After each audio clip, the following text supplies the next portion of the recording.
Hello guys, good morning! Day off ko na naman! Tinanghali na nga ako ng gising neto. Pang umagahan at tanghalian na nga lang tong niluluto ko. Hulaan nyo na lang kung anong niluluto ko. Mag-stay na nga lang ako dito sa bahay dahil ayoko munang gumala ngayon.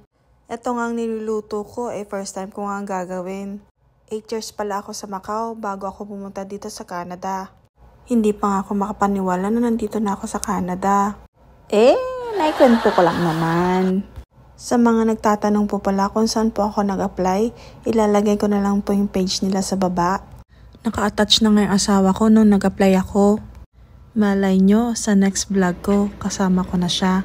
At eto na nga ang luto ng ating niluluto. Ano nga ba to? Kalderetang baka. Wow! Sa mga oras na yan, sobrang gutom na ako. Galila mangantila!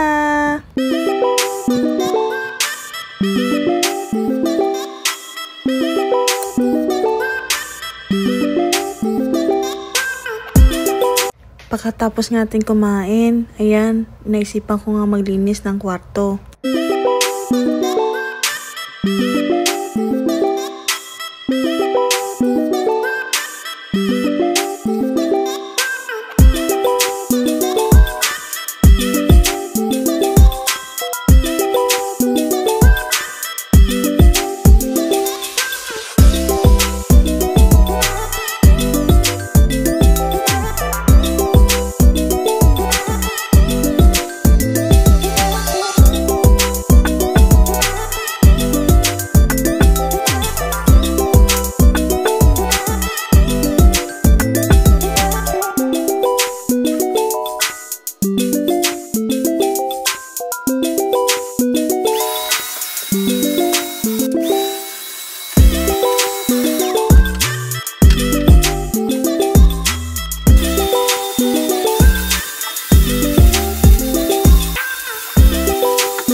Ayun nga't natapos na rin tayo sa paglilinis ng kwarto.